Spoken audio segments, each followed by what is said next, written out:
Silicon ಸಿಟಿಯ ಪ್ರತಿಷ್ಠಿತ ಶಿಕ್ಷಣ ಸಂಸ್ಥೆಯಾಗಿರುವಂತಹ ರೇವಾ ವಿಶ್ವವಿದ್ಯಾಲಯ ಇವತ್ತು ತನ್ನ ವಿಶ್ವವಿದ್ಯಾಲಯ ಕ್ಯಾಂಪಸ್ನಲ್ಲಿ ಸಂಸ್ಥಾಪಕರ ದಿನಾಚರಣೆಯನ್ನ ಅದ್ದೂರಿಯಾಗಿ ಆಯೋಜಿಸಿತ್ತು. ಈ ವೇಳೆ ರೇವಾ ಜೀವಮಾನ ಸಾಧನೆ ಪ್ರಶಸ್ತಿ ಮತ್ತು ರೇವಾ ಎಕ್ಸಲೆನ್ಸ್ ಪ್ರಶಸ್ತಿಯನ್ನ ಸಾಧಕರಿಗೆ ನೀಡಿ ಗೌರವಿಸಲಾಯಿತು. ಈ ಬಾರಿಯ ರೇವಾ ಜೀವಮಾನ ಸಾಧನೆ ಪ್ರಶಸ್ತಿ 2024ನ ಖ್ಯಾತ ವಿಜ್ಞಾನಿಯಾಗಿರುವಂತಹ ಶ್ರೀ ನಂಬಿ ನಾರಾಯಣನ್ ಹಾಗೆಯೇ ಹಿರಿಯ ನಟರಾಗಿರುವಂತಹ ಅನಂತ್ ನಾಗ್ ಅವರಿಗೆ ನೀಡಿ ಗೌರವಿಸಲಾಗಿದೆ. ಇದೇ ಸಂದರ್ಭದಲ್ಲಿ ನಿರೂಪಕಿ ಹಾಗೆ ನಟಿ ಅನುಶ್ರೀ ಅವರಿಗೆ ರೇವಾ ಎಕ್ಸಲೆನ್ಸ್ ಪ್ರಶಸ್ತಿಯನ್ನ ನೀಡಿ ಗೌರವಿಸಲಾಯಿತು.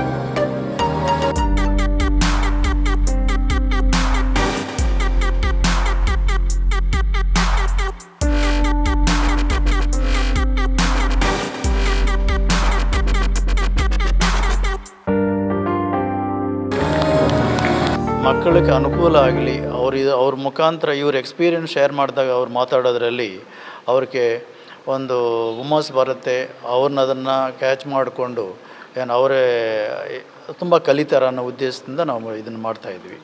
ಈಗ ನಂಬಿ ನಾರಾಯಣ್ ಅವ್ರನ್ನ ಸೆಲೆಕ್ಟ್ ಮಾಡಿದ್ದ ಉದ್ದೇಶ ಏನಂತ ಅಂದರೆ, ಈಗಾಗಲೇ ನಂಬಿ ಎಫೆಕ್ಟ್ ಅಂತ ಒಂದು ಫಿಲ್ಮು ಬಂದಿದೆ, ಆಮೇಲೆ ಮಕ್ಕಳು ನೋಡಿರ್ತಾರೆ.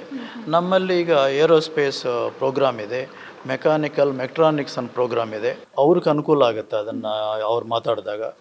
ಮತ್ತು ಈಗ ನಮ್ಮಲ್ಲಿ ಆರ್ಟ್ಸ್ ಆ್ಯಂಡ್ ಹ್ಯುಮ್ಯಾನಿಟೀಸ್, ನಾವು ಜರ್ನಲಿಸಮ್ ಇದೆ, ಮತ್ತು ಈ ಅವರು ಜರ್ನಲಿಸ್ಟ್ ಆಗ್ಬೋದು, ನಾಳೆ ಫಿಲಿಮ್ ಮತ್ತು ಸ್ಟುಡಿಯೋ ಕೂಡ ಇದೆ.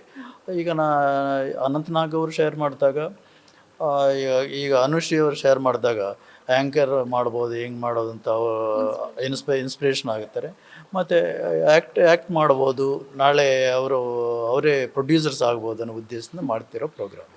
ನಾನು ಇಲ್ಲಿ ಯಾವಾಗಲೂ ಕೂಡ ಪ್ರಾಜೆಕ್ಟ್ಸ್ ಬೇಸ್ಡ್ ಲರ್ನಿಂಗ್ ಅಂತ ಬೇಸ್ಡ್ ಲರ್ನಿಂಗ್ ಅಂತೀನಿ, ಹ್ಯಾಂಡ್ಸ್ ಆನ್ ಎಕ್ಸ್ಪೀರಿಯನ್ಸ್ ಅಂತೀನಿ. ಇದೆಲ್ಲ ಕೂಡ ಹ್ಯಾಂಡ್ಸ್ ಆನ್ ಎಕ್ಸ್ಪೀರಿಯನ್ಸ್ ಆಗಲಿ ಅಂತಲೇ ಈ ಪ್ರೋಗ್ರಾಮ್ಸ್ ಮಾಡೋದು. ಕ್ಲಾಸ್ ರೂಮಲ್ಲಿ ಒಂದು ಪಾಠ ಹೇಳಿ ಒಂದು ಡಿಗ್ರಿ ಕೊಟ್ಟು ಕಳಿಸೋದಲ್ಲ. ಅವರು ಪ್ರತಿ ಒಂದು ಏರಿಯಾದಲ್ಲೂ ಗೊತ್ತಿರಬೇಕು. ಎನ್ವಿರಾನ್ಮೆಂಟ್ ಅಂದರೆ ಏನು, ಸೈನ್ಸ್ ಅಂದರೆ ಏನು, ಟೆಕ್ನಾಲಜಿ ಅಂದರೆ ಏನು, ಆ್ಯಕ್ಟಿಂಗ್ ಅಂದರೆ ಏನು, ಜರ್ನಲಿಸಮ್ ಯಾವ ರೀತಿ ಮಾಡ್ಬೋದು ಇದನ್ನು ಆ ರೀತಿ ಮಾಡಿಸ್ತಿದ್ದೀನಿ ನಾನು. ನ್ಯೂಸ್ ಫಸ್ಟ್, ನಿರ್ಭೀತಿಯಿಂದ ನಿಮ್ಮ ಪರವಾಗಿ.